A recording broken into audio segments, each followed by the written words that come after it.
Hey guys, तो आज इस वीडियो में मैं आपके साथ शेयर करूंगा कि how to effectively revise for GATE exam. देखो, रिवीजन ऐसी एक चीज़ है, आप चाहे जितना भी प्रिपेयर कर लो, doesn't matter at all if you can not revise properly. ऐसी एक चीज़ है, हर कोई छोटे छोटे चीज़ का कीमत होती है। And if you are in the exam hall and if you are solving a question, किसी एक छोटा मोटा चीज़ आपको ठीक से याद नहीं आ रहा है तो वो क्वेश्चन आपसे नहीं बन पाएगा। सो यू लूज़ 1 और 2 मार्क्स ऑफ दैट क्वेश्चन। अगर आप गलती से मिस्टेक कर रहे हो उस क्वेश्चन पे तो 1/3 और 2/3 मार्क्स उसके साथ भी चला जाएगा। देखो, GATE is not a joke, ठीक है। 12 सब्जेक्ट्स आपको कंप्लीट करना है, हर सब्जेक्ट को ठीक से याद रख के गेट एग्जाम देना is not a joke, I have to से।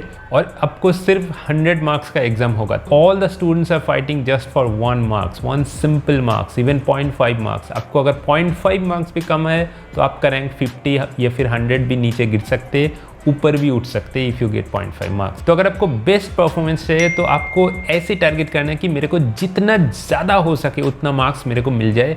एंड उस मार्क्स को अचीव करने के लिए आपको इफेक्टिवली रिविजन की ज़रूरत है। Okay, the first point is you have to keep taking notes from wherever possible. देखो, हम पढ़ते के टाइम क्या करते हैं, हम किसी बुक से पढ़ते हैं, हम किसी यूट्यूब वीडियो से पढ़ते हैं, हम किसी ऑनलाइन मटेरियल से पढ़ते हैं। आज अगर आप एक सब्जेक्ट पढ़ रहे हो या फिर एक सब्जेक्ट फिनिश कर रहे हो तो 1 महीने या 2 महीने के बाद उस सब्जेक्ट का नॉलेज आपको दिमाग से बिल्कुल चला जाएगा। कुछ ना कुछ तो आपके दिमाग में ज़रूर रहेगा, लेकिन ज़्यादा से ज़्यादा नॉलेज आपको दिमाग से बाहर चला जाएगा, क्योंकि meanwhile at that time you are preparing another subject. अगर आपको मैंने एग्जांपल दूं कि अगर आप मान लो अभी DSL को पढ़ रहे हो तो DSL को ख़त्म करने के बाद आप कोई क्या स्टार्ट करोगे, ऑपरेटिंग सिस्टम, नेटवर्किंग, DBMS, ऐसे कुछ सब्जेक्ट स्टार्ट करोगे।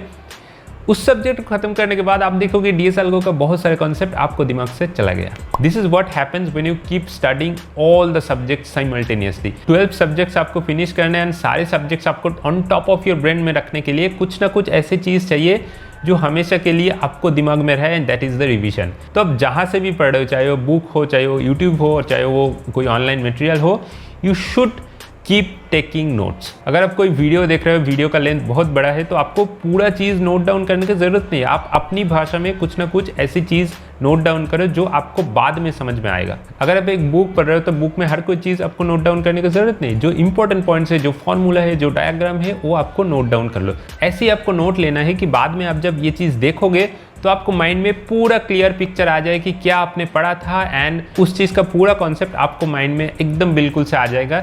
एंड ऐसे आपको रिवीजन भी बहुत जल्दी से हो जाएगा एंड बहुत इफेक्टिवली हो जाएगा। तो अगर मैं मेरा केस की बात करूँ, मैं एक ऑनलाइन कोचिंग लिया था एंड उन कोचिंग का जो जितना सारा वीडियोज़ है, मैंने हर वीडियो का डिटेल में नोट लिख कर रखा है। And I think I have 5 to 6 notebooks on my hand. अगर मेरे को कुछ भी चाहिए, कुछ भी डाउट हो रहा है, तो अगर मैंने ऑपरेटिंग सिस्टम की बात करूँ तो मैंने जल्दी जाकर ऑपरेटिंग सिस्टम का कोई कॉपी उठा ले एंड उस कॉपी से मेरे उस पर्टिकुलर टॉपिक का नोट देख लेता हूँ और मेरे को बाद में समझ आएगा कि हाँ ठीक है, this is the particular thing what I was looking for. ऐसे आपको इफेक्टिवली नोट लेना है एंड ऑर्गेनाइज करके रखना है कि बाद में अगर किसी सब्जेक्ट की जरूरत पड़े तो आप जल्दी जाके उस नोट को फाइंड कर सकते हैं एंड उस पर्टिकुलर टॉपिक को आप जल्दी ढूंढ पाओगे। तो अगर सेकेंड पॉइंट की बात करें, वो है टेस्ट सीरीज देने के साथ साथ आपको रिविजन करना है। तो इसका क्या मतलब है कि टेस्ट सीरीज मतलब आप जब प्रिपरेशन कर रहे हो, कि मान लो अब दिसंबर से पहले जो प्रिपरेशन आप कर रहे हो उस प्रिपरेशन के साथ साथ आप हर एक सब्जेक्ट का टेस्ट सीरीज दे दो। ऐसा नहीं कि आपको फुल लेंथ टेस्ट देना है, क्योंकि आपको सिलेबस अभी तक कवर नहीं हुआ,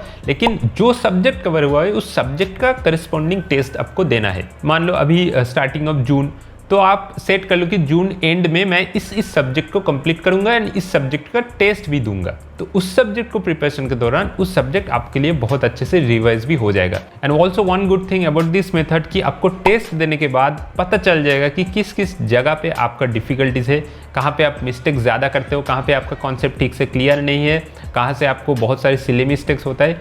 टेस्ट देने के बाद आपको ज़्यादा से ज़्यादा ये पता चल जाएगा and you can effectively revise on that part as well. तो दिस इज द मेथड। आपको पहले एक बार सब्जेक्ट पढ़ के रिवाइज करना है, उसके बाद टेस्ट देने के बाद आपको एनालाइज भी करना है कि किस किस चीज़ पे आप गलती कर रहे हो एंड उस चीज़ को आपको दोबारा रिवीजन भी करना है। Now the third point is आपको इफेक्टिवली लास्ट 2 और 3 मंथ को यूज़ करना है just for revision and test series. देखो, आई थिंक अगर आप नवंबर की एंड में सिलेबस कंप्लीट कर पा रहे हो तो आपके लिए बहुत ही अच्छा है। अगर आप उसके बाद फिनिश करोगे, यानी कि दिसंबर में अगर आप फिनिश करोगे, तो अब मैं आपको सजेस्ट करूंगा जितना जल्दी हो सके सिलेबस फिनिश कर लो।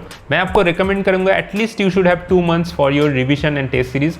दिसंबर एंड जनवरी ये 2 मंथ आपको purely revision and test series के लिए होना चाहिए। अब हर दिन या फिर हर 2 दिन में कोई ना कोई सब्जेक्ट आपको फिनिश करना है एंड उसके साथ साथ आपको फुल लेंथ टेस्ट भी देना है। एंड टेस्ट देने के बाद आपको पता चल जाएगा कि किस जगह पे आपका डिफिकल्टीज है, किस जगह पे आप मिस्टेक्स कर रहे हो, कहाँ पे आप सिली मिस्टेक्स कर रहे हो, कहाँ पे आपका कॉन्सेप्ट ठीक से अभी तक क्लियर नहीं है। मेरा केस में भी ऐसे हुआ कि मेरे को जनवरी में जाके पता चला कि यार एक ऐसी क्वेश्चन आया, उस क्वेश्चन का कॉन्सेप्ट मेरा बिल्कुल क्लियर नहीं था, तो मैंने फिर भी वो कॉन्सेप्ट को जाके रिवाइज किया। मैंने बहुत सारे मटेरियल देखा ऑनलाइन से, यूट्यूब वीडियोस देखा, तब जाके मेरे को रियलाइज हुआ कि यार गलती इसमें थे। तो आप जितने सारा टेस्ट दे पाओगे एंड उसके साथ साथ जितने सारे रिवाइज कर पाओगे, आपके लिए ये चीज़ बेहतर होगा।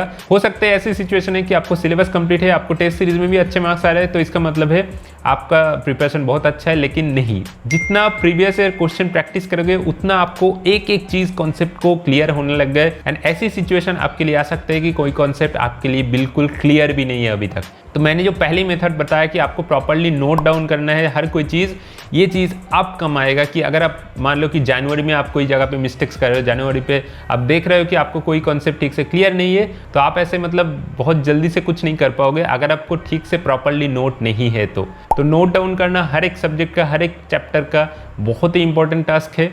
एंड प्रॉपर्ली नोट डाउन करना, प्रॉपर्ली डिज़ाइन करके रखना एंड उसके साथ साथ टेस्ट देना सब्जेक्ट वाइज एंड उसके बाद फुल लेंथ टेस्ट देने के साथ साथ पूरा की पूरा जो ऑल द 12 सब्जेक्ट्स आपको ज़्यादा से ज़्यादा रिवीजन करना है। तो in that way you can effectively revise all your GATE subjects. ये कोई आसान बात नहीं है, आपको बहुत बार प्रैक्टिस करना है। तो मैं आपको रिकमेंड करूँगा जितना जल्दी हो सके आप सिलेबस कंप्लीट करना है और उसके बाद हर एक सब्जेक्ट का, हर एक चैप्टर को आपको डिटेल में जाके रिवाइज करना है जितना ज़्यादा हो सके। तो बस आज की वीडियो इतना ही। होप आपको समझ में आया कि रिवाइज कैसे करना है। तो मिलते हैं अगले वीडियो पे। Till then take care and good bye.